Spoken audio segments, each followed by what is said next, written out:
ठीक है। तो सबसे पहले तो हम गोलीय दर्पण किसे कहते हैं, गोलीय दर्पण किसे कहा जाता है, ठीक है। तो गोलीय दर्पण जो होता है, गोलीय दर्पण जो है यह कोई भी एक चमकीला खोखला गोला होना चाहिए, कोई भी एक चमकीला खोखला गोला होना चाहिए, उसी का एक भाग होता है, ठीक है। गोलीय दर्पण किसे कहते हैं, तो गोलीय दर्पण जो है किसी खोखले गोले का एक भाग होता है जो चमकीला होना चाहिए, ठीक है। एक छोटा सा भाग होता है और जिसका कम से कम एक सतह रंगा हुआ होना चाहिए, ठीक है। दोनों सतह नहीं, एक सतह रंगा हुआ होना चाहिए। तो ऐसे दर्पण को हम क्या कहते हैं, गोलीय दर्पण कहते हैं, ठीक है। अच्छा, ये जो गोलीय दर्पण होता है तो ये गोला है ऐसा, इसका बता सकते हैं इसका केंद्र कहाँ पे होगा, ठीक है, ठीक है। अच्छा, इसका केंद्र कहाँ पे होगा, बीच में होगा। तो गोलीय दर्पण का ये जो बीच का केंद्र जो होता है इसको हम क्या कहते हैं, इसको क्या कहा जाता है, इसको कहा जाता है वक्रता केंद्र। इसको हम क्या कहते हैं, वक्रता केंद्र कहते हैं, वक्रता केंद्र कहा जाता है, ठीक है। सेंटर ऑफ कन्वेंचर इसको हम इंग्लिश में बोलते हैं, ओके। तो इसको हम सी से डिनोट करते हैं, ठीक है।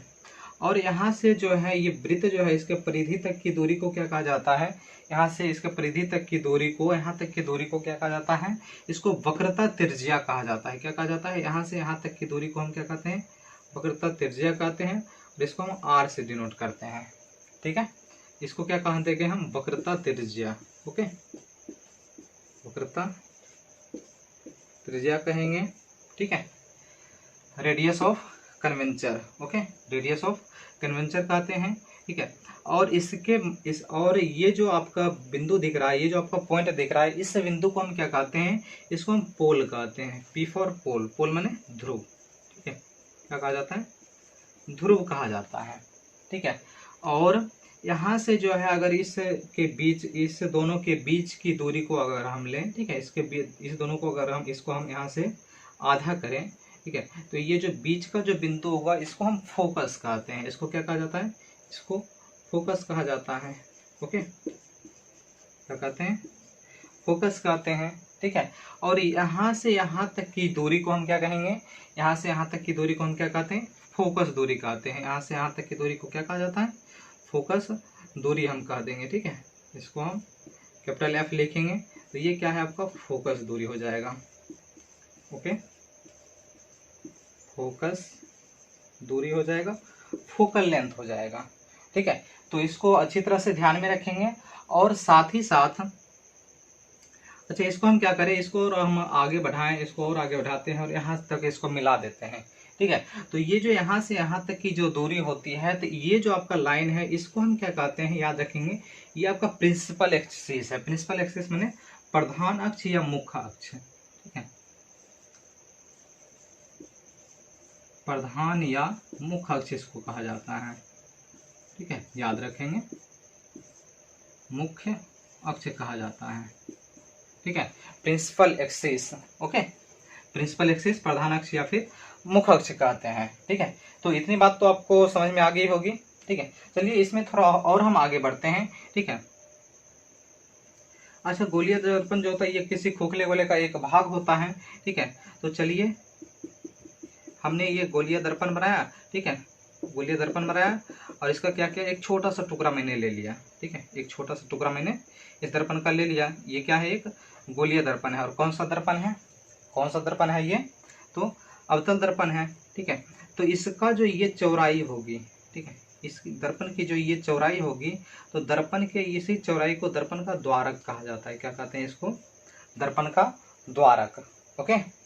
तो दर्पण की चौड़ाई को ही हम क्या कहते हैं, दर्पण का द्वारक कहते हैं। चलिए अब सभी का हम बारी बारी से डेफिनेशन जानते हैं, ठीक है।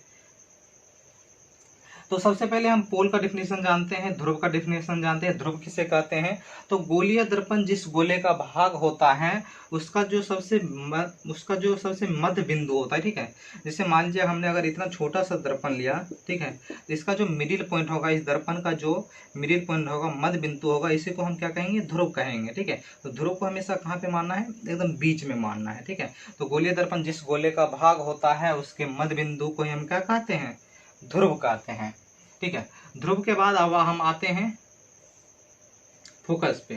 फोकस किसे कहते हैं, अच्छा, फोकस का परिभाषा तो हम तो इससे पहले भी जाने थे कि फोकस की परिभाषा क्या होती है।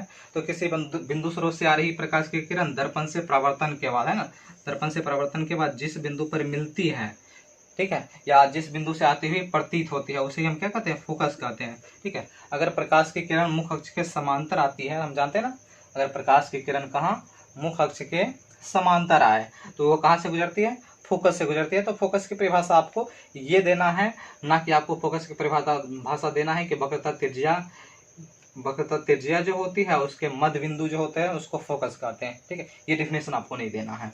ओके, अच्छा, हम फोकस दूरी किसे कहेंगे, फोकस दूरी किसे कहेंगे, तो फोकस दूरी कैसे कहेंगे, तो ध्रुव से लेकर के फोकस, ध्रुव से फोकस के बीच की दूरी को हम क्या कहते हैं, फोकस दूरी कहते हैं। ठीक है, और आप ये भी कह सकते हैं कि वक्रता त्रिज्या के आधी दूरी को ही हम क्या कहते हैं, फोकस दूरी कहते हैं। ठीक है, और अगर आपको वक्रता केंद्र की परिभाषा देना हो तो वक्रता केंद्र की परिभाषा आप क्या देंगे, तो गोलीय दर्पण जिस गोले का भाग होता है उसी के केंद्र को ही हम क्या कहते हैं, वक्रता केंद्र कहते हैं। और वक्रता त्रिज्या हम किसे कहेंगे, वक्रता त्रिज्या किसे कहेंगे, ठीक है, तो गोलीय दर्पण जिस गोले का भाग है उसके त्रिज्या को ही हम क्या कहते हैं, वक्रता त्रिज्या कहते हैं। ये इसका क्या है, त्रिज्या है। यहाँ से सभी की दूरी क्या होती है, बराबर होती है। ठीक है, तो इसको हम क्या कहते हैं, वक्रता त्रिज्या कहते हैं। अच्छा, उसके बाद आ जाती है, उसके बाद बात आती है कि हम दर्पण का द्वारक किसे कहेंगे ना, दर्पण का द्वारक किसे कहेंगे। ठीक है, तो सिंपल आपको परिभाषा इसका डेफिनेशन देना है कि इसे देख के क्या लग रहा है ना, मतलब दर्पण के चौड़ाई को ही क्या कहा जाता है, दर्पण का द्वारक कहा जाता है। दर्पण के चौड़ाई को ही हम क्या कहते हैं, दर्पण का द्वारक कहते हैं। ये क्या है, दर्पण की चौड़ाई है, यहाँ से यहाँ तक दर्पण की क्या होगी, चौड़ाई होगी। ठीक है, तो इसे को हम क्या कहेंगे, दर्पण का द्वारक कहेंगे। ठीक है, तो चलिए इतना बात तो आपको क्लियर हो गया होगा। ठीक है, अब थोड़ा और इसके बारे में हम डिटेल से जानते हैं। ठीक है, तो इसे आप नोट कर लें या स्क्रीनशॉट ले लें। ठीक है, तो चलिए इसे स्मरण में रखेंगे। तो ये बहुत छोटी छोटी बात है, लेकिन आपको अच्छी तरह से ये सब याद होना चाहिए, तभी आप जो है आगे की बात को अच्छी तरह से समझ पाएंगे। ठीक है, तो चलिए, हेलो भाई, स्वागत है आप सभी का। तो चलिए, आज का हमारा टॉपिक है गोलीय दर्पण। तो आज के इस वीडियो लेक्चर में हम गोलीय दर्पण के बारे में पढ़ने वाले हैं। ठीक है, तो खुश हो जाना है एकदम। और आइए गोलीय दर्पण के बारे में हम जानते हैं, शुरू किया जाए। ठीक है, आइए देखते हैं। अच्छा, हम अभी तुरंत क्या किए थे, एक गोलीय दर्पण बनाए थे। ठीक है, ये गोलीय दर्पण है। ठीक ना। अच्छा, इसमें क्या आप बता सकते हैं कि गोलीय दर्पण जो है, इसमें इस तरफ हम जो चिन्ह परिपाटी जब बता रहे थे, तो चिन्ह परिपाटी में हमने क्या चर्चा किया था कि इस तरफ की जो भी दूरी होती है सब धनात्मक होती है, ऊपर भी सब दूरी क्या होती है, धनात्मक होती है, नीचे क्या होती है, ऋणात्मक होती है, इस तरफ भी क्या होती है, ऋणात्मक होती है। तो बस चिन्ह परिपाटी को आपको अच्छी तरह से ध्यान में रखना है, एकदम दिमाग में बैठा करके रखना है, तो आपको कहीं भी प्रॉब्लम नहीं आएगी। ओके, आइए देखते हैं। तो अगर मान लिया जाए, ठीक है, हमने गोलीय दर्पण लिया। ठीक है, तो इस दर्पण में जो है इस तरफ की जितनी भी दूरी होगी, इस तरफ जो भी वस्तु होगा, चाहे वस्तु हो बने या फिर वस्तु हो या फिर प्रतिबिंब हो, ठीक है, तो वो सीधा हो या फिर उल्टा हो, तो उसको हम चिन्ह परिपाटी से देखेंगे। ठीक है, तो गोलीय दर्पण में जो है इस तरफ की जो भी बाएं साइड की जो भी दूरी होगी सब की सब क्या होगी, ऋणात्मक होगी। और हम हमेशा वस्तु को भी किस तरफ रखते हैं, वस्तु को भी हम दर्पण में बाएं तरफ भी ही रखते हैं। ठीक है, इसलिए वस्तु की दूरी हमेशा क्या आती है, ऋणात्मक ही आती है। वस्तु की दूरी हमेशा क्या आती है, ऋणात्मक आती है। ठीक है, तो आइए गोलीय दर्पण में हम सबसे पहले अवतल दर्पण की चर्चा करते हैं कि अवतल दर्पण में, ठीक है, वस्तु की दूरी क्या होगी, प्रतिबिंब की दूरी क्या लेना है, वस्तु की ऊंचाई क्या लेना है, कब प्लस में लेना है, कब माइनस में लेना है। ठीक है, तो इस सब बात की हम चर्चा करते हैं, देखते हैं। ठीक है, और आप अब सोच भी पा रहे होंगे कि कौन सा प्लस में होगा, कौन सा माइनस में होगा। ठीक है, तो आइए देखते हैं। अच्छा, जब हम इसमें अवतल दर्पण में जब हम क्या करेंगे, वस्तु को इस तरफ रखेंगे। ठीक है, तो वस्तु को अगर हमने इस तरफ रखा तो वस्तु की दूरी क्या होगी, ऋणात्मक होगी। ठीक है, अगर वस्तु यहाँ से P से अगर मान लेते हैं कि वस्तु की दूरी जो है ये AB वस्तु है, ठीक है। अगर इसकी दूरी 10 सेंटीमीटर है तो इसको हम क्या लिख देंगे, तो इसको हम यू से सूचित करते हैं -10 सेंटीमीटर, इस तरह से हम लिखेंगे। और इसका प्रतिबिंब भी इसी तरफ बन रहा है, और वो अगर 15 सेंटीमीटर पे बन रहा है तो भी का मान हम क्या लिखेंगे, -15 सेंटीमीटर, क्योंकि उसका प्रतिबिंब भी इसी तरफ बन रहा है। ठीक है। और अगर वस्तु सीधा है, ठीक है, अगर वस्तु सीधा है तो वस्तु की ऊंचाई को धनात्मक लेना है, ऋणात्मक लेना है। ऊपर की तरफ क्या होता है, धनात्मक होता है, तो वस्तु की ऊंचाई को हमेशा किस में लेना है, धनात्मक में लेना है। वस्तु की ऊंचाई अगर 5 सेंटीमीटर है, +5 सेंटीमीटर। ठीक है। और अगर इसका प्रतिबिंब उल्टा बनता है, और अगर इसका प्रतिबिंब 7 सेंटीमीटर का बनता है, तो इसको हम -7 सेंटीमीटर लिखेंगे, क्योंकि नीचे जो होती है, नीचे की दूरी क्या होती है, धनात्मक या ऋणात्मक होती है, ऋणात्मक होती है, जानते हैं, क्योंकि चिन्ह परिपाटी में इस तरफ की दूरी, इस तरफ जो है नीचे की दूरी क्या होती है, ऋणात्मक होती है। ठीक है। तो उम्मीद करते हैं कि आपको समझ में आ रहा होगा। ठीक है। अच्छा, अवतल दर्पण में जो है अगर वस्तु जो, तो हम हमेशा इस तरफ ही रखेंगे, और अगर इसका प्रतिबिंब इस तरफ बन जाए तो क्या करेंगे, अगर इसका प्रतिबिंब इस तरफ बने तो क्या होगा, अगर प्रतिबिंब सीधा बनता है, ठीक है, प्रतिबिंब सीधा बनेगा मतलब इसकी ऊंचाई को हमेशा क्या क्या करना है, प्लस में रखना है। ठीक है। और अगर प्रतिबिंब उल्टा बनेगा तो माइनस में रखना है, जानते ही हैं। अच्छा, इसमें प्रतिबिंब की दूरी क्या हो जाएगी, प्लस में होगा या माइनस में होगा, तो हम इस तरफ, ये दाएं तरफ है, दर्पण के किस तरफ है, दाएं तरफ है, और दाएं तरफ की दूरी क्या होती है, प्लस में होती है। अगर इस तरफ 5 सेंटीमीटर की दूरी पे बन रहा है तो +5 सेंटीमीटर लिखेंगे। ठीक है। तो उम्मीद करते हैं ये बात आपको समझ में आया होगा। उसी तरह अगर हम उत्तल दर्पण की बात करें तो उत्तल दर्पण में भी, चाहे उत्तल दर्पण हो या फिर अवतल दर्पण हो, ठीक है, वस्तु को तो हम हमेशा इसी तरफ रखते हैं, वस्तु को हम हमेशा इसी तरफ रखते हैं, मतलब बाएं साइड ही रखते हैं, तो वस्तु की दूरी हमेशा क्या होगी, इस तरफ वस्तु की दूरी हमेशा आपका क्या हो जाएगा, नेगेटिव ही होगा। मतलब आपका अगर ये इस तरफ 10 सेंटीमीटर पे रखा हुआ है तो -10 सेंटीमीटर लिखेंगे। ठीक है। और अगर इसका प्रतिबिंब इस तरफ बन रहा है, ठीक है, अगर इसका प्रतिबिंब दर्पण के इस तरफ बन रहा है तो आपको प्रतिबिंब की दूरी क्या हो जाएगी, प्लस में होगी। अगर दर्पण, हम हमेशा दूरी को कहाँ से मापते हैं, यहाँ से मापते हैं। ठीक है। दूरी को हमेशा कहाँ से मापा जाता है, ठीक है, वस्तु की दूरी हो या फिर प्रतिबिंब की दूरी हो, कहाँ से मापेंगे, ध्रुव से मापेंगे। ठीक है। तो यहाँ से ये क्या हो जाएगा, अगर 5 सेंटीमीटर पर बनता है तो हम +5 सेंटीमीटर लिखेंगे। ठीक है। अच्छा, ऊंचाई की बात करें तो ऊंचाई क्या हो जाएगा, ठीक है, इस तरफ क्या होती है ऊंचाई, ऊपर की तरफ ऊंचाई क्या होती है, चिन्ह परिपाटी में हम जानते हैं ऊपर क्या होता है, प्लस में ही होता है। ठीक है। ऊपर की तरफ, ये भी तो ऊपर की ही तरफ है, तो प्रतिबिंब की ऊंचाई हो चाहे वस्तु की ऊंचाई हो, वो भी क्या होगा, प्लस में ही होगा। ठीक है। अब मान लेते हैं कि अगर वस्तु की ऊंचाई अगर 7 सेंटीमीटर है तो +7 सेंटीमीटर लिखेंगे, अगर प्रतिबिंब की ऊंचाई 3 सेंटीमीटर है तो हम +3 सेंटीमीटर लिखेंगे। ठीक है, याद रहेगा। तो बस चिन्ह परिपाटी को अच्छी तरह से ध्यान में रखना है। ठीक है। तो आपको कहीं भी किसी तरह की कोई दिक्कत नहीं होगी, किसी तरह का कोई भी कंफ्यूजन नहीं होगा। ठीक है। तो ये तो हम अब दर्पण के, गोलीय दर्पण के बारे में चर्चा कर रहे थे कि गोलीय दर्पण में कहाँ पे क्या चीज होता है। ठीक है। कब हम वस्तु को प्लस में रखेंगे या फिर माइनस में रखेंगे, प्रतिबिंब की दूरी को कब प्लस में रखना है, कब माइनस में रखना है, प्रतिबिंब की ऊंचाई को प्लस में रखना है, कब माइनस में रखना है। ठीक है। तो ये आपको चिन्ह परिपाटी से ही अच्छी तरह से समझ में आएगा। ठीक है। और उम्मीद करते हैं कि इसे आप अच्छी तरह से समझ गए होंगे। ठीक है। तो ये इसमें तो ज़्यादा नोट करने वाली भी बात नहीं है, बस थोड़ा समझने वाली बात है। ठीक है। तो बस आप चिन्ह परिपाटी को अच्छी तरह से ध्यान में रखें। ओके।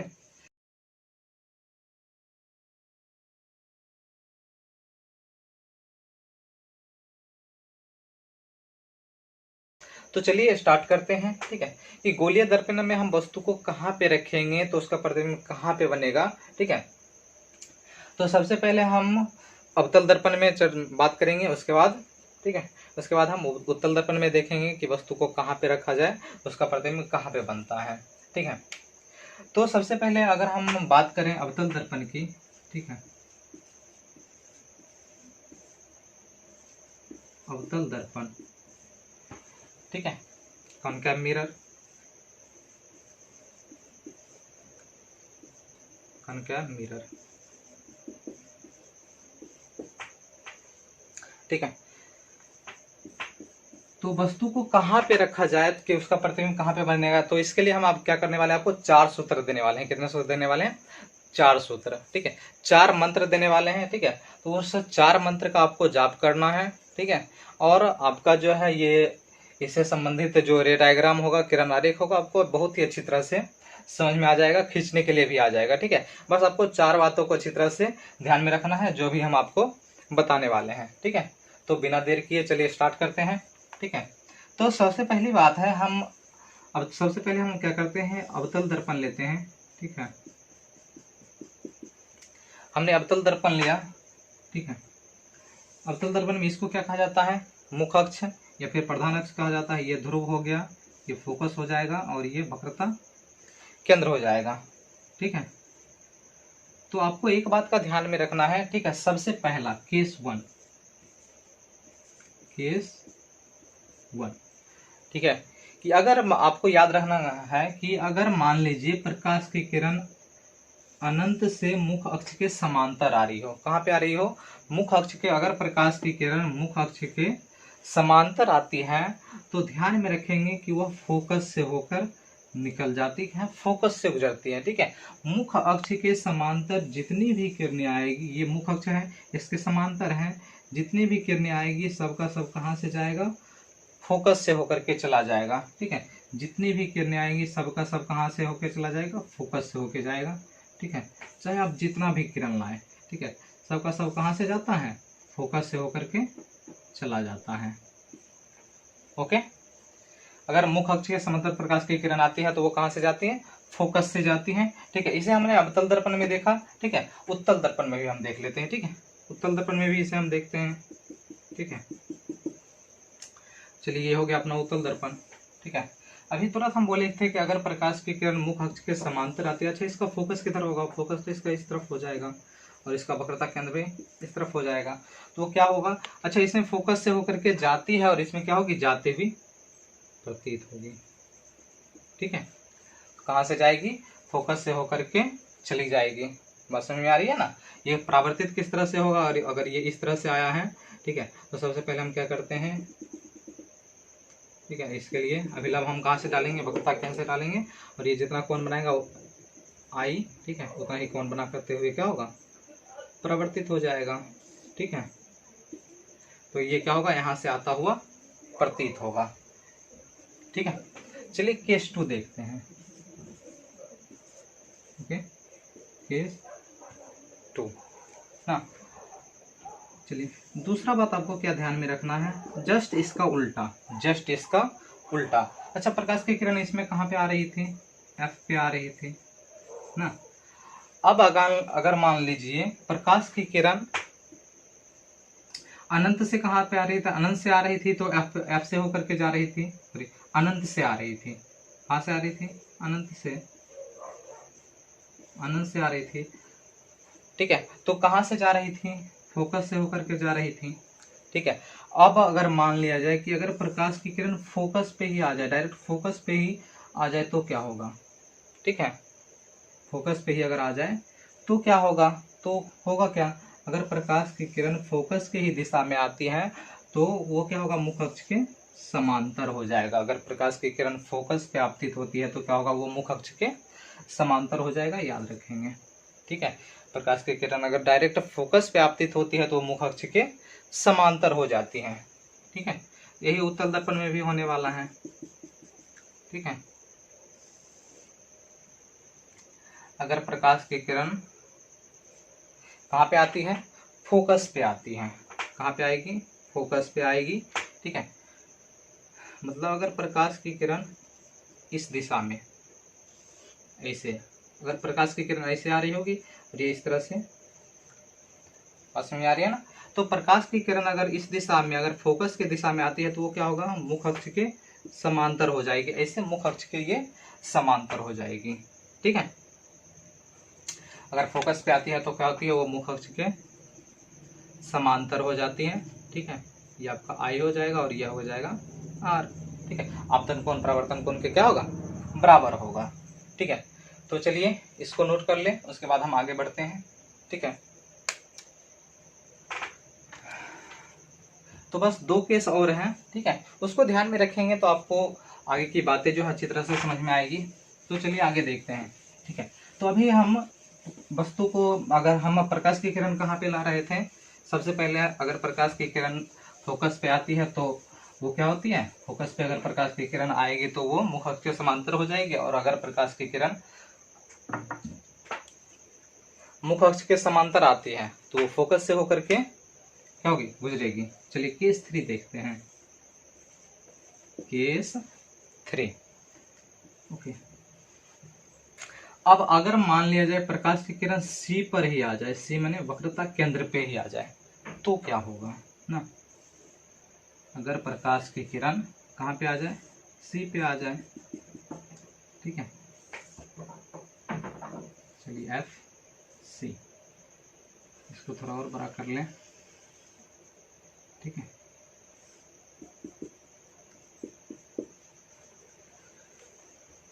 तो अगर प्रकाश की किरण वक्रता केंद्र पे ही आती है तो क्या होगा, वक्रता केंद्र के ही दिशा में अगर प्रकाश की किरण आ जाए तो याद रखेंगे, अगर प्रकाश की किरण वक्रता केंद्र के ही दिशा में आती है तो दर्पण से परावर्तन के बाद फिर उसी दिशा में लौट जाती है, और ये दर्पण के साथ 90 डिग्री का कोण बनाती है, दर्पण के साथ, ठीक है। और इसमें अगर पूछा जाए आपतन कोण और परावर्तन कोण कितना होगा, तो इसमें आपतन कोण भी क्या होगा, 0 डिग्री, ओके, और परावर्तन कोण भी क्या होगा, 0 डिग्री होगा, ठीक है, ध्यान में रहेगा, ठीक है।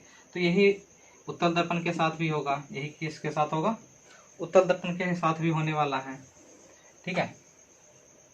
ये आपका एफ हो गया, ये सी हो गया, ठीक है। चलिए थोड़ा और बड़ा सा दर्पण हम लें, सॉरी ये अंदर से रंगना है ना। तो अगर प्रकाश की किरण किस दिशा में आएगी, यहाँ पे ये तो आती हुई प्रतीत होगी, ठीक है।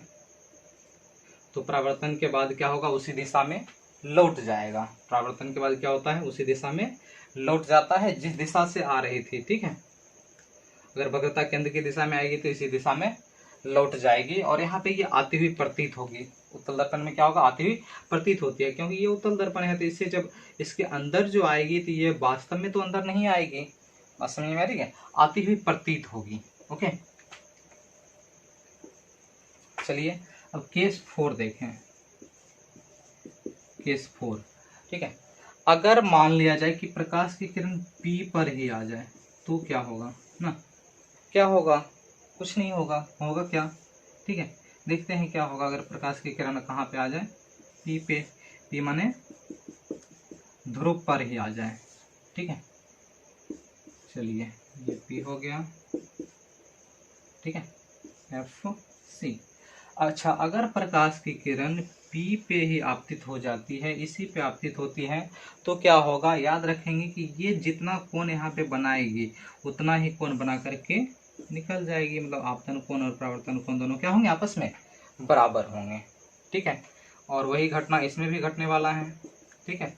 उत्तल दर्पण में भी वही घटना घटेगा, अगर प्रकाश की किरण क्या होगी, ध्रुव पे आएगी तो क्या होगा, जितना कोण बना के आएगी उतना ही कोण बना करके लौट जाएगी, ठीक है।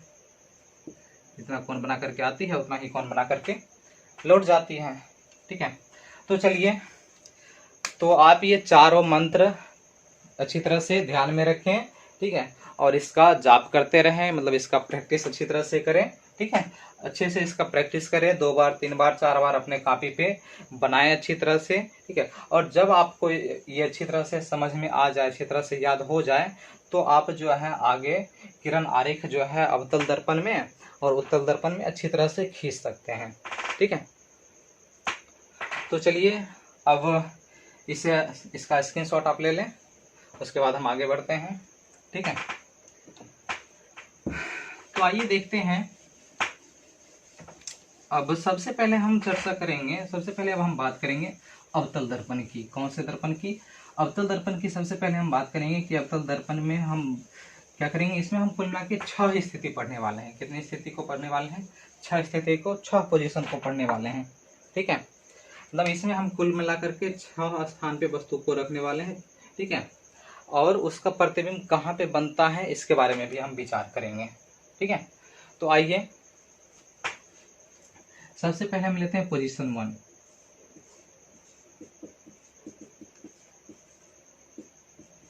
ठीक है। सबसे पहले हम अवतल दर्पण में वस्तु को मान लेते हैं कि वस्तु अनंत में है। वस्तु कहाँ पे है? वस्तु अनंत में है। तो देखते हैं उसका प्रतिबिंब कहाँ पे बनता है और कैसा बनता है। कौन से दर्पण की हम बात कर रहे हैं? हम अवतल दर्पण की बात कर रहे हैं। ठीक है, सबसे पहले हम अवतल दर्पण में चर्चा करेंगे। ठीक है, और उत्तल दर्पण में ज़्यादा नहीं, आपको मात्र उसमें 2 केस पढ़ना है। ठीक है, उत्तल दर्पण में ज़्यादा केस नहीं होगा।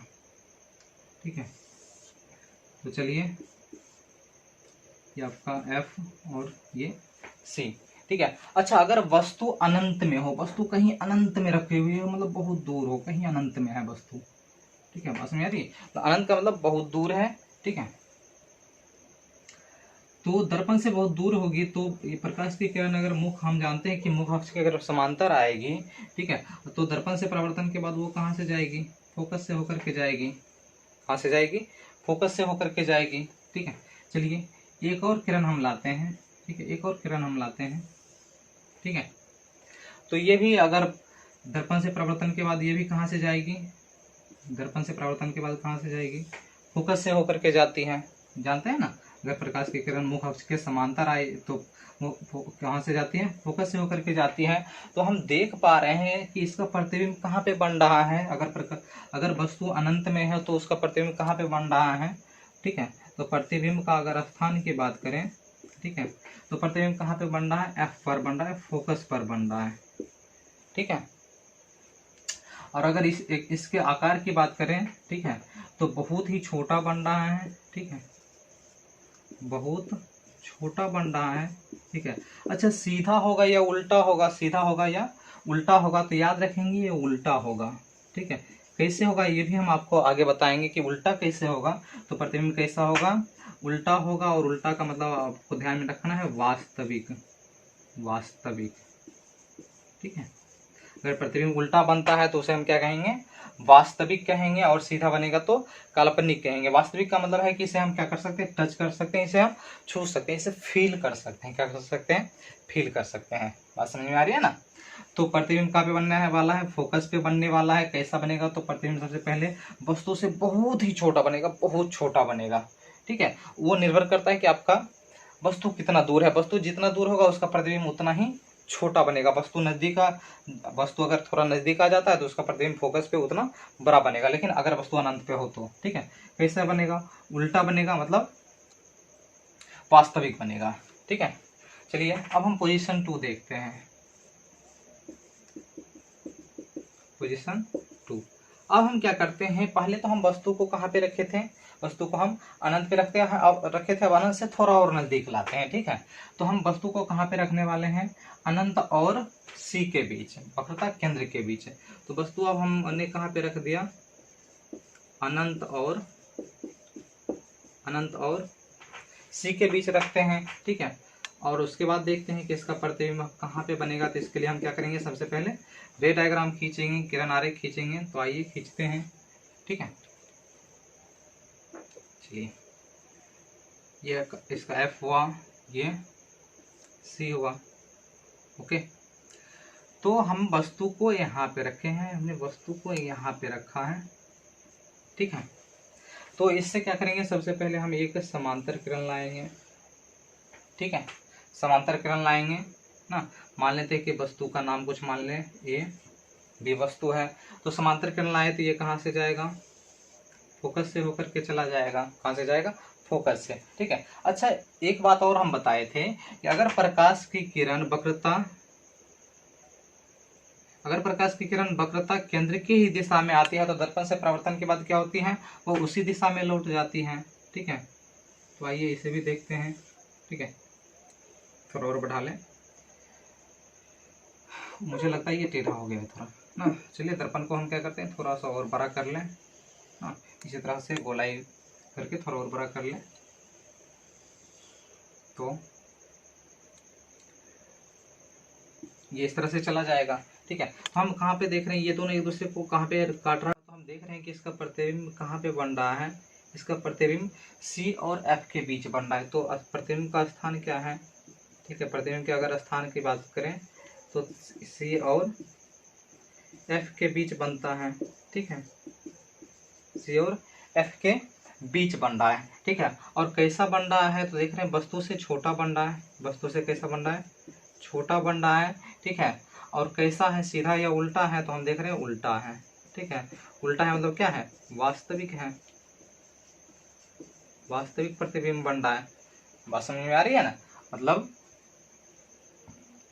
अगर हमने वस्तु को सी और अनंत के बीच रखा तो उसका प्रतिबिंब सी और एफ के बीच बनता है। कैसा बनता है, ठीक है, तो उल्टा बनता है, वास्तविक बनता है और वस्तु से छोटा बनता है, ठीक है। बस रे डायग्राम आप अच्छी तरह से खींचे, ठीक है, तो आपको कहीं से कोई प्रॉब्लम नहीं आएगी और अच्छी तरह से आप इसे सॉल्व कर सकते हैं, इसे बना सकते हैं। और नजदीक लाते हैं, अब हम वस्तु को रखेंगे सी पर, ठीक है, मतलब वक्रता केंद्र पे अगर हम वस्तु को रखें तो उसका प्रतिबिंब कहाँ पे बनेगा, आइए देखते हैं, ठीक है, एफ सी, ठीक है। तो हम वस्तु को कहाँ पे रखने वाले हैं, वस्तु को हम सी पे रखने वाले हैं, ठीक है। तो आइए हमने वस्तु को कहाँ पे रख दिया, वस्तु को सी पे रखा, वक्रता केंद्र पे रखा, ठीक है। और हम इसका रे डायग्राम खींचते हैं, पहले समांतर लाए, फोकस से गया, ठीक है। और दूसरा किरण आरेख हम कहाँ से ला सकते हैं, दूसरा किरण आरेख हम यहाँ से, अब सी से तो नहीं ला सकते हैं, ठीक है, क्योंकि जब भी हमें लाना होगा तो वस्तु से होकर के लाना होगा। बात समझ में आ रही है ना। तो दूसरा किरण आरेख हम कहाँ से लाएंगे, सोचना है थोड़ा। दूसरा किरण आरेख हम यहाँ से ला सकते हैं, ठीक है। दूसरा किरण आरेख हम क्या करेंगे, यहाँ से लाएंगे, ठीक है। ध्रुव से होकर के आएगा तो ये जितना कोण बनाएगा उतना ही कोण बना करके चला जाएगा, उतना ही कोण बना करके क्या होगा, चला जाएगा, ठीक है। आइए देखते हैं,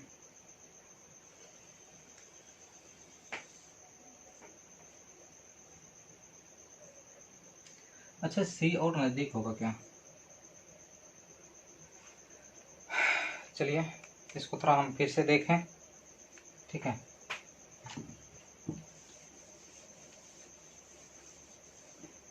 और इसे थोड़ा और अच्छी तरह से खींचना है, अच्छा से खींचना है, तो अब आपसे काफ़ी बढ़िया से बन पाएगा, ठीक है। रे डायग्राम थोड़ा बढ़िया से एकदम स्थिर से खींचना है, ठीक है। हमने एफ और सी लिया और हमने वस्तु को कहाँ पे रख दिया, हम वस्तु को अब सी पे रखते हैं और देखते हैं उसका प्रतिबिंब कहाँ पे बनता है। इसके लिए हम क्या करेंगे, सबसे पहले हम किरण को लाएं और ये कहाँ से जाएगा, ये इस तरह से एफ से होते हुए जाएगा, ठीक है।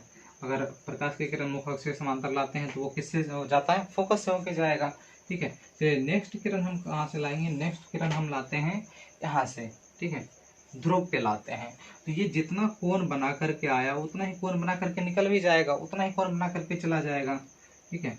तो जितना कोण बना के आ रहा है उतना ही कोण बना करके ये जाने वाला है, ठीक है। चलिए ये दोनों बराबर होना चाहिए। तो ये कहाँ पे काट रहा है, ये सी पे यहाँ पे काट रहा है, ठीक है। तो हम देखेंगे अगर इसका किरण आरेख हम काफी अच्छी तरह से खींचे, ठीक है, तो अगर हम वस्तु को सी पे रखते हैं तो आपको नजर आएगा, ठीक है, आप देख पाएंगे कि इसका प्रतिबिंब सबसे पहले कहाँ पे बनता है। स्थान की बात करें तो इसका प्रतिबिंब भी कहाँ पर बनता है, सी पे बनता है। और इसके आकार की बात करें तो ये जो है सबसे पहले प्रतिबिंब भी कहाँ पे बनेगा, सी पे बनेगा और वस्तु के बराबर बनेगा। कैसा बनेगा, वस्तु के बराबर ही बनेगा। कैसा बनेगा, उल्टा बनेगा, मतलब वास्तविक बनेगा, ठीक है। कैसा बनेगा, वास्तविक बनेगा, ठीक है, याद रहेगा। हाँ, कि अगर हम वस्तु को सी पे रखें तो उसका प्रतिबिंब भी कहाँ पे बनता है, सी पे ही बनता है, वस्तु के बराबर बनता है। मतलब अगर ये आपका 5 सेंटीमीटर का है तो ये भी आपका कितना होगा, 5 सेंटीमीटर का ही होगा, ठीक है, ध्यान रखना है। अब हम वस्तु को रखने वाले हैं थोड़ा सा और नजदीक, हम लाते हैं वस्तु को, ठीक है, पोजीशन। अच्छा ये तीसरा था ना, अब चौथा देखते हैं। अब हम वस्तु को कहाँ पे रखने वाले हैं, अब हम वस्तु को थोड़ा और नजदीक लाते हैं, वस्तु को सी और एफ के बीच रखते हैं, ठीक है, सी और एफ के बीच रखते हैं, ठीक है। और देखते हैं इसका किरण आरेख खींचते हैं, आइए देखते हैं, ठीक है। अब तो आप भी काफ़ी अच्छी तरह से आसानी से बना सकते हैं इसका किरण आरेख, ठीक है। आइए देखते हैं,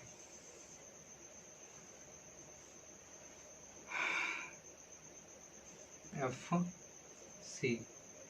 चलिए हम वस्तु को यहाँ पे रख रहे हैं, ठीक है, हमने वस्तु को कहाँ पे रख दिया, यहाँ पे रख दिया, सी और एफ के बीच में रख दिया। आइए किरण आरेख खींचते हैं। ठीक है, अब तो इसमें बताने की जरूरत नहीं है ना, फोकस से होके गया। नेक्स्ट किरण आरेख हम कहाँ से लाएंगे, नेक्स्ट हम लाएंगे यहाँ पे, ध्रुव पे लाएंगे। ठीक है, तो ये जितना कोण बना करके आया उतना ही कोण बना करके चला जाएगा, उतना ही कोण बना करके चला जाएगा। ठीक है, उतना ही कोण बना के चला जाएगा। तो ये एक दूसरे को कहाँ पे काट रहा है, यहाँ पे काट रहा है ना। चलिए इसको हम मिलाते हैं। ठीक है, तो अगर हम गौर से देखें, ठीक है, तो गौर से देखें तो अब इसका प्रतिबिंब कहाँ पे बन रहा है। जब हमने वस्तु को रखा, वस्तु को हम कहाँ पे रखे, सी और एफ के बीच रखें, तो प्रतिबिंब का स्थान कहाँ पे है, सी और अनंत के बीच, सी और अनंत के बीच। ठीक है, अगर हम वस्तु को और नजदीक रखते तो ये प्रतिबिंब जो है और आगे जाता। ठीक है, तो प्रतिबिंब सी और अनंत के बीच बनेगा। कैसा बनेगा तो हम देख ही रहे हैं। ठीक है, वस्तु से बड़ा बन रहा है। ठीक है, उल्टा बन रहा है, मतलब वास्तविक बन रहा है।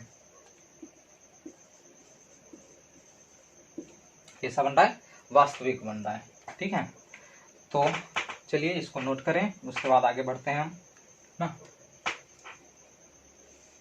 आइए अब हम पोजीशन 5 देखते हैं। अब हम वस्तु को कहाँ पे रखने वाले हैं और थोड़ा हम नज़दीक लाएंगे। अब वस्तु को हम फोकस पे रखेंगे। वस्तु को कहाँ पे रखने वाले हैं, हम फोकस पे रखने वाले हैं। ठीक है, तो जब हम फोकस पे वस्तु को रखेंगे तब देखते हैं कि उसका प्रतिबिंब कहाँ पे बनता है। ठीक है, तो पोजीशन 5, वस्तु को अब हम कहाँ पे रखने वाले हैं, एफ पे रखने वाले हैं। तो देखते हैं अब हम अगर वस्तु को एफ पे रखें तो उसका प्रतिबिंब कहाँ पे बनता है और कैसा बनता है। ठीक है, चलिए फिर आरेख खींचा जाए, एफ सी। तो वस्तु को हमने एफ पे रख दिया, वस्तु को कहाँ पे रख दिया, हमने एफ पे रख दिया। ठीक है, आइए इसे किरण आरेख खींचते हैं। तो ये मुख अक्ष के समांतर आया तो कहाँ से जाएगा, फोकस से ही होकर के जाएगा। इसमें कहीं से किसी को कोई डाउट नहीं होना चाहिए, फोकस से होके गया। ठीक है, और नेक्स्ट किरण हम कहाँ से लाते हैं, फिर यहीं से लाएंगे। ठीक है, यहीं पर लाएंगे। तो ये जितना कोण बना करके आया उतना ही कोण बना करके निकल जाएगा, उतना ही कोण बना करके निकल जाएगा। ठीक है, अच्छा क्या ये दोनों एक दूसरे के समांतर दिख रहा है ना, दोनों एक दूसरे के समांतर है, दोनों एक दूसरे के क्या है, पैरेलल है, दोनों एक दूसरे के समांतर है। मतलब ये क्या कभी एक दूसरे को मिल सकता है, एक दूसरे से मिलेगा, कभी एक दूसरे से मिलने वाला नहीं है। बात समझ में आ रही है ना। मतलब अगर हम वस्तु को फोकस पे रख दे तो ये कहाँ पे जाकर मिलेगा, कहीं अनंत में, बहुत दूर जाके मिलेगा, अनंत में जाकर के मिलेगा। ठीक है, वहां पे जाके मिलेगा, इन्फिनिटी में, अनंत में जाके मिलेगा। बात समझ में आ रही है ना। तो अगर हम वस्तु को एफ पर रखें तो इसका प्रतिबिंब का स्थान क्या होगा, प्रतिबिंब कहाँ पे बनेगा, अनंत में जाकर के बनेगा, इन्फिनिटी में बनेगा। ठीक है, कैसा बनेगा तो बहुत बड़ा बनेगा, वस्तु से बहुत बड़ा बनने वाला है। कैसा बनेगा, बहुत बड़ा बनेगा। सीधा या उल्टा, फिर भी ये प्रतिबिंब कैसा बनेगा, उल्टा ही बनेगा। प्रतिबिंब कैसा बनेगा, उल्टा बनेगा, मतलब वास्तविक बनेगा। ठीक है, वास्तविक प्रतिबिंब बनने वाला है। ठीक है, ठीक है, अब आइए पोजीशन हम 6 देखते हैं, और ये मोस्ट भी आए हैं ना, ये आपके लिए मोस्ट भी आए हैं, बहुत ही इंपॉर्टेंट है, इसको आप काफ़ी अच्छी तरह से ध्यान में रखेंगे। ठीक है, ऐसे तो आपके लिए सभी मोस्ट इम्पॉर्टेंट है, लेकिन ये कुछ ज़्यादा ही स्पेशल है, ये एक स्पेशल केस है, इसलिए ये ज़्यादा इम्पॉर्टेंट हो जाता है। ठीक है, ये देखते हैं, इसमें हम क्या करेंगे, थोड़ा और आगे बढ़ाएंगे क्योंकि इसका प्रतिबिंब जो है पीछे बनने वाला है इसमें। ठीक है, अच्छा हम वस्तु को एफ पे रखे थे, अब हम कहाँ पे वस्तु को रख देंगे, एफ, और अब हम वस्तु को कहाँ पे रखने वाले हैं, एफ और पी के बीच।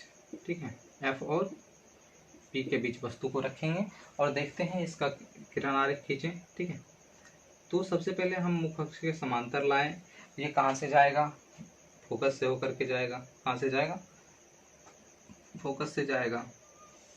ठीक है, चलिए किरण रेख खींच दिए। सेकेंड हम किरण कहाँ से लाने वाले हैं, सेकेंड किरण हम कहाँ से लाएंगे, तो हम यहाँ पे लाएंगे। ठीक है, यहाँ पे लाएंगे। ठीक है, ध्रुव पे लाएंगे तो ये जितना कोण बना के आया उतना ही कोण बना करके चला जाएगा। ठीक है, तो हम देख रहे हैं इस दोनों के बीच की दूरी जो है, बीच की दूरी बढ़ती जा रही है। दोनों के बीच की दूरी क्या हो रही है, बट ये इधर भाग रहा है और ये इधर भाग रहा है, तो दोनों कभी एक दूसरे को मिलने वाला है नहीं। जब दोनों एक दूसरे को मिलेगा ही नहीं तो क्या प्रतिबिंब का निर्माण करेगा, नहीं करेगा। तो हम ये तो देख पा रहे हैं कि प्रतिबिंब का निर्माण कहीं इस तरफ होने वाला नहीं है। ठीक है, तो अब हम क्या करते हैं, इस किरण को थोड़ा हम पीछे बढ़ाएंगे। ठीक है, दोनों को हम क्या करेंगे, थोड़ा सा पीछे बढ़ाते हैं। ठीक है ना, तो जब हम दोनों को पीछे बढ़ाते हैं तो हम देखते हैं कि ये जो है एक दूसरे को कहीं यहाँ पे काट रहा है। ठीक है, और हम डॉट का चिन्ह देंगे, डॉट का निशान क्यों देंगे, क्योंकि ये वास्तव में नहीं मिलेगा यहाँ पे। ठीक है, तो ये कहीं ना कहीं प्रतिबिंब जो है, अगर इसके हम ए बी माने, ठीक है, तो ये प्रतिबिंब आपका ए डैश बी डैश, ठीक है, ये दर्पण के पीछे बनेगा इसका प्रतिबिंब। ठीक है, तो अगर हम वस्तु को एफ और पी के बीच रखें तो उसका प्रतिबिंब कहाँ पे बनता है, दर्पण के पीछे बनता है। तो प्रतिबिंब का स्थान कहाँ है, स्थान दर्पण के पीछे। प्रतिबिंब कहाँ पे बन रहा है, दर्पण के पीछे बन रहा है। ठीक है, अच्छा कैसा बन रहा है, तो वस्तु से बड़ा ही बन रहा है, वस्तु से बड़ा ही बन रहा है। ठीक है, और अगर हम अब वस्तु से तो बड़ा बन रहा है, अच्छा सीधा है या उल्टा है, तो प्रतिबिंब कैसा है, सीधा है। ठीक है, तो सिर्फ यही एक केस होता है जिसमें प्रतिबिंब कैसा बनता है, सीधा बनता है, मतलब काल्पनिक बनता है। काल्पनिक मतलब इसे हम छू नहीं सकते हैं। इस और इसका अवतल दर्पण जो होता है, अवतल दर्पण का उपयोग जैसे ये जो है इसका उपयोग है सैलून में किया जाता है। क्यों, क्योंकि ये क्या करता है, नज़दीक अगर वस्तु नज़दीक है तो उसका प्रतिबिंब काफ़ी बड़ा बनाता है। ठीक है, तो चलिए इस बात को ध्यान में रखेंगे कि अगर वस्तु एफ और पी के बीच हो तो उसका प्रतिबिंब कहाँ पे बनता है, दर्पण के पीछे बनता है। कहाँ बनता है, दर्पण के पीछे। ठीक है, और अंत में हम आपको इसके लिए एक ज़बरदस्त ट्रिक भी देने वाले हैं जिससे आपको ये और भी अच्छी तरह से याद रहेगा। ठीक है, तो चलिए इसको नोट करें ना।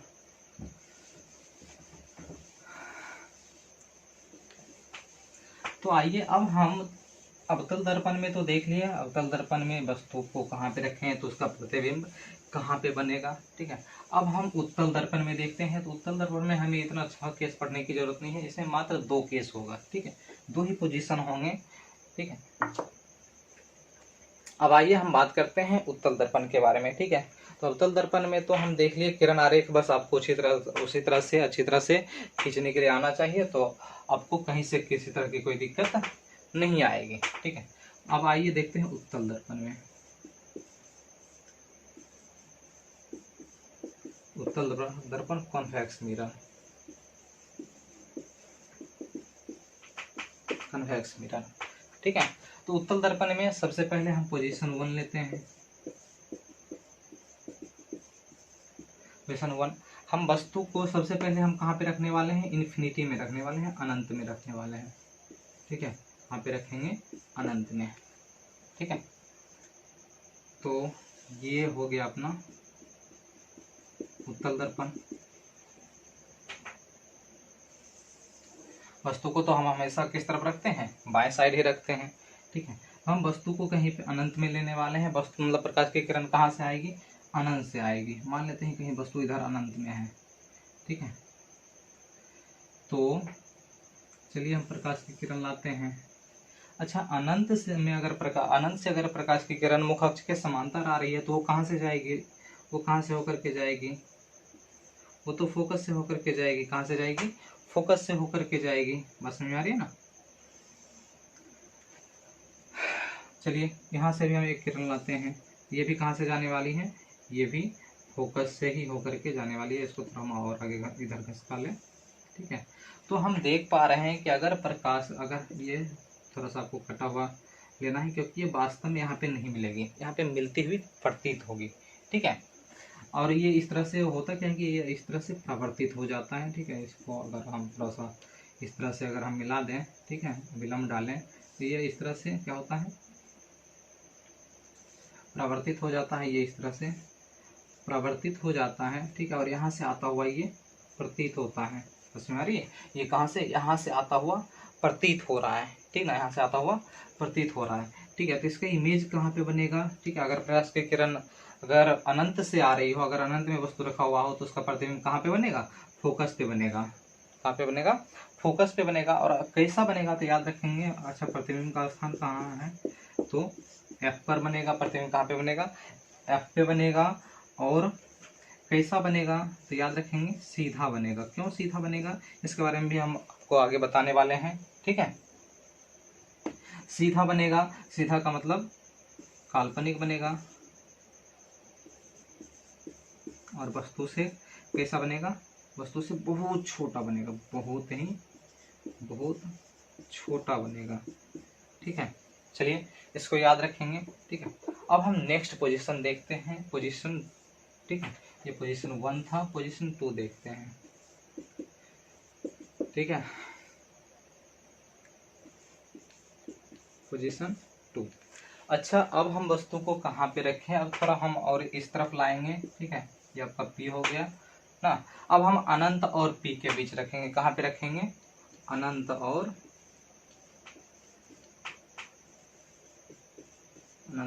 पी के बीच रखते हैं, ठीक है।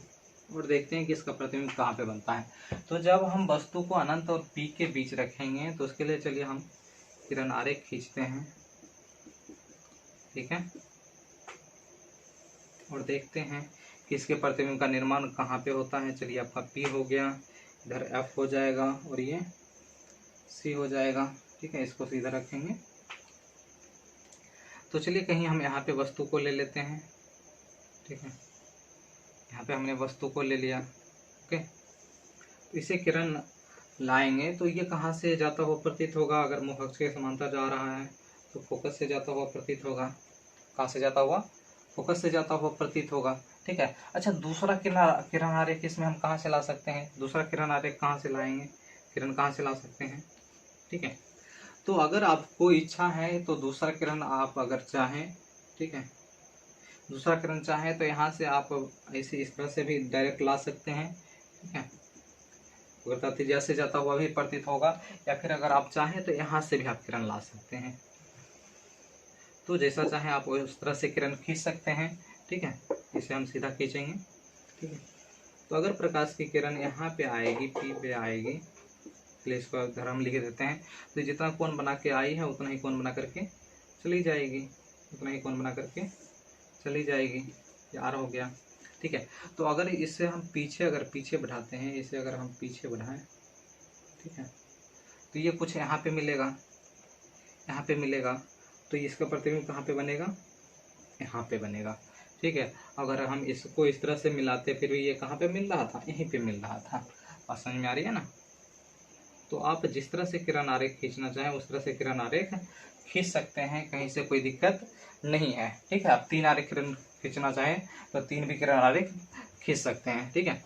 ये आपका ए, बी, ए डैश और बी डैश, ठीक है। तो हम क्या देख पा रहे हैं, अगर हम वस्तु को ध्रुव और अनंत के बीच रखते हैं तो उसका प्रतिबिंब कहाँ पे बनता है,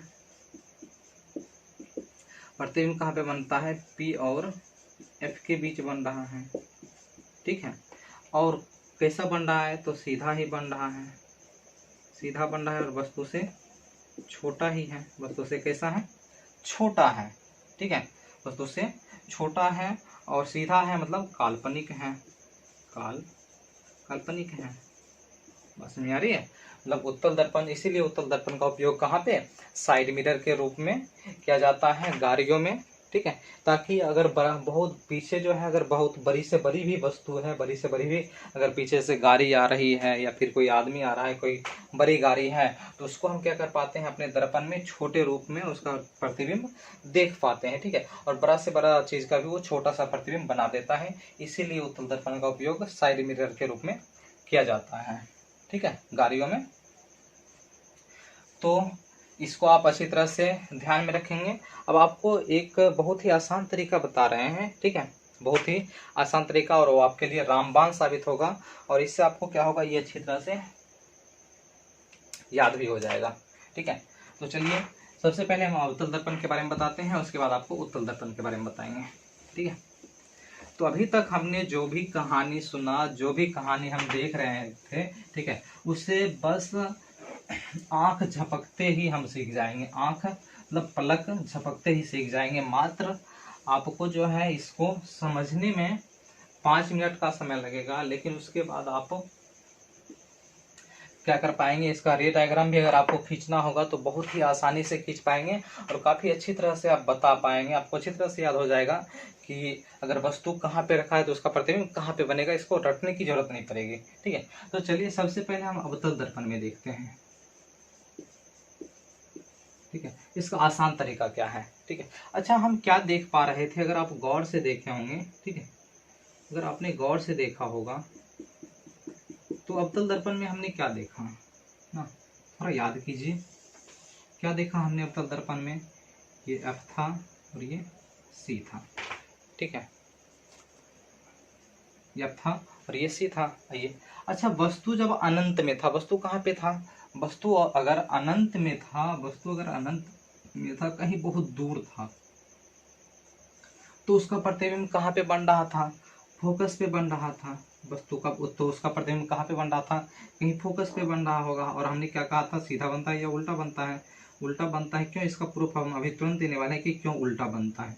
उसका प्रतिबिंब कहीं फोकस पे बन रहा होगा, कैसा बन रहा होगा, उल्टा बन रहा होगा और बहुत ही छोटा बन रहा था। ठीक है, और वस्तु को जैसे क्या किए, थोड़ा और हम आगे लाए, वस्तु को जैसे ही हम थोड़ा और आगे लाया, वस्तु को C और अनंत के बीच रखा, तो उसका प्रतिबिंब कहाँ पे बना था, उसका प्रतिबिंब हम देखे थे F और C के बीच बना था। ठीक है, प्रतिबिंब कहाँ पे बना था, F और C के बीच बना था।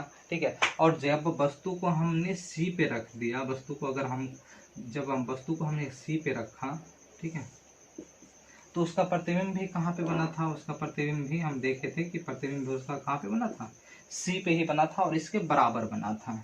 ठीक है, कहाँ पे बना था, C पे ही बना था। ठीक है, और जब हम वस्तु को क्या किए थे, वस्तु को थोड़ा और हम इस तरफ लाए थे। ठीक है, वस्तु को थोड़ा और इधर खिसकाया और हमने वस्तु को जब C और F के बीच रखा, तो हम देखते हैं कि इसका प्रतिबिंब और इस तरफ भाग गया था। उसका प्रतिबिंब कहाँ पे बना था, प्रतिबिंब कहाँ पे बना था, तो प्रतिबिंब जो है C और अनंत के बीच बना था, C और अनंत के बीच बना था। इस तरफ क्या है, इन्फिनिटी है। ठीक है, और जब हम वस्तु को फोकस पे रखे, जब हमने वस्तु को कहाँ पे रखा, फोकस पे रखा, तो उसका प्रतिबिंब कहाँ पे बना, उसका प्रतिबिंब हम देखते हैं कहाँ पे बनता है। उसका प्रतिबिंब कहीं अनंत में जाके बना। कहाँ पे बना, कहीं अनंत में जा करके बनता है उसका प्रतिबिंब, बहुत दूर जा करके बना। ठीक है, और जैसे हम देख रहे हैं कि प्रतिबिंब का आकार धीरे धीरे क्या हो रहा है, धीरे धीरे प्रतिबिंब का आकार बड़ा होते जा रहा है। ठीक है, और क्या हम देख पाए, ठीक है, जब हमने वस्तु को कहाँ पे रख दिया, F और P के बीच रख दिया, जब वस्तु को F और P के बीच रखा, तो उसका प्रतिबिंब कहाँ पे बना था, उसका प्रतिबिंब हम देख पाए कि उसका प्रतिबिंब जो है कहाँ पे बना, जब हमने वस्तु को F और P के बीच रखा तो दर्पण के पीछे बना। और कैसा बना, तो वस्तु से बड़ा ही प्रतिबिंब बना था। कैसा बना था, वस्तु से बड़ा प्रतिबिंब बना था, है कि नहीं। तो इसमें हम क्या देख पा रहे हैं ना, अगर आप गौर से देखें अवतल दर्पण में, ठीक है, गौर से देखें तो जैसे ही हम अनंत से वस्तु को दर्पण की ओर ला रहे हैं, जैसे वस्तु को हम अनंत से दर्पण की ओर लाते जा रहे हैं, ठीक है, तो उसका प्रतिबिंब क्या हो रहा है, प्रतिबिंब का आकार धीरे धीरे धीरे धीरे धीरे धीरे क्या हो रहा है, बड़ा होते जा रहा है। ठीक है, पहले वस्तु जिस आकार का, वस्तु तो किसी एक आकार का होगा, ठीक है, और जैसे उसका प्रतिबिंब जब वस्तु अनंत में था तो उसका प्रतिबिंब कहाँ पे बना था, फोकस पे बना था। और कहाँ पे बना था, कैसा बना था, बहुत छोटा बना था। अच्छा, उसके बाद जैसे वस्तु को हम आगे और आगे लाए तो उसका प्रतिबिंब कहाँ पे बना, तो C और F के बीच बना। कैसा बना था, उल्टा बना था। अच्छा, ये प्रतिबिंब अगर उल्टा है तो ये भी तो उल्टा ही होगा, भले ही बहुत छोटा होगा लेकिन कैसा होगा, उल्टा होगा, क्योंकि इस सबको भी हम देख पा रहे हैं कि कैसा है, उल्टा है, तो ये भी कैसा होगा, उल्टा ही होगा। ठीक है, और नजदीक लाए तो उसका प्रतिबिंब कहाँ पे बना, C पे बना था। ठीक है, वस्तु क्या करके बराबर बना था। फिर और नजदीक लाए तो प्रतिबिंब और पीछे चला गया और वस्तु से भी बड़ा बना। और इस तरह से जब हम वस्तु को फोकस पे लाते हैं उसका प्रतिबिंब कहाँ पे बनता है, अनंत में बनता है और वस्तु से बड़ा ही बनता है।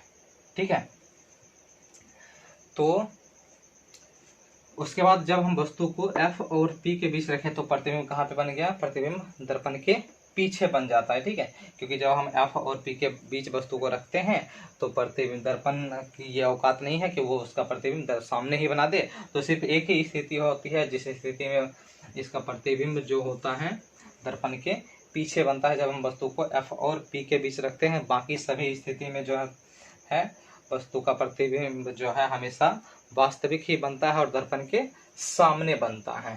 ठीक है, तो बहुत ही आसान है। ठीक है, इस तरह से अगर आप इसको ध्यान में रखते हैं तो आपको अच्छी तरह से याद भी रहेगा। ठीक है, चलिए अब हम उत्तल दर्पण लेते हैं। उत्तल दर्पण लेते हैं।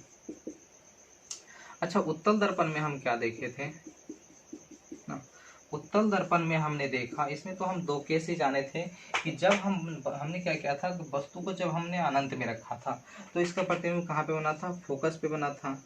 ठीक है, और हम क्या बोले थे कि इसका प्रतिबिंब सीधा बनता है। क्यों बनता है इसके बारे में भी हम बताएंगे। कहाँ पे बना था इसका प्रतिबिंब, फोकस पे बना था जब वस्तु को हम कहाँ पे रखे थे, अनंत में रखे थे। और जैसे ही वस्तु को अनंत और पीक के बीच लाए तो इसका प्रतिबिंब कहाँ पे बन गया, फोकस और ध्रुव के बीच बन गया। और कैसा बना था, सीधा ही बना था और वस्तु से छोटा ही बना था। अच्छा, ये प्रतिबिंब अगर सीधा है तो ये भी तो सीधा ही होगा, भले ही बहुत छोटा होगा लेकिन कैसा होगा, सीधा ही होगा। ठीक है, और जैसे जैसे इसको हम नज़दीक लाते जाते हैं तो ये धीरे धीरे बड़ा होते जाता है। ठीक है, जैसे जैसे नज़दीक लाते जाएंगे ये बड़ा होते जाएगा। ठीक है, इस तरह से जैसे जैसे हम वस्तु को नज़दीक लाते जाएंगे ये बड़ा होते जाएगा और धीरे धीरे क्या हो जाएगा, ये वस्तु के धीरे धीरे क्या हो जाएगा, वस्तु के बराबर हो जाएगा। और ये बहुत ही नज़दीक यहाँ पे आ गया। ठीक है, तो यहाँ का इसका जो भाग होगा ये वस्तु के बराबर ही बनेगा। ठीक है, तो हम देख पाए उत्तल दर्पण में देखते हैं कि जैसे हम वस्तु को नज़दीक लाते जाते हैं तो इसका प्रतिबिंब जो होता है यहाँ से धीरे धीरे क्या होता है, ये धीरे धीरे बड़ा होते जाता है। ठीक है, तो इस तरह से आप क्या कर सकते हैं, इसको अच्छी तरह से याद रख सकते हैं। ठीक है, तो चलिए आज का जो अपना टॉपिक था ये काफ़ी महत्वपूर्ण टॉपिक था और ये समझने वाला भी है। ठीक है, तो चलिए इसे आप काफ़ी अच्छी तरह से ध्यान में रखेंगे और इस पर प्रैक्टिस करते रहें। ठीक है, और आप जितना प्रैक्टिस करते हैं, ठीक है, कहा जाता है ना प्रैक्टिस मेक्स परफेक्ट। तो जितना आप क्या करेंगे, अभ्यास करेंगे, इस पे जितना प्रैक्टिस करेंगे वो तो आपका ये क्या होगा और धीरे धीरे बेहतर होते जाएगा। और इससे संबंधित ढेर सारे सवाल भी एग्जाम में पूछे जाते हैं। ठीक है, और इससे जो है एक ना एक रे डायग्राम जो होता है वो एग्जाम में, बोर्ड एग्जाम में जो है क्लास 10th के एग्जाम में दिया ही जाता है प्रत्येक साल। तो आप इसे अच्छी तरह से ध्यान में रखें। ठीक है, आपका दिन शुभ हो, गुड लक, बाय बाय।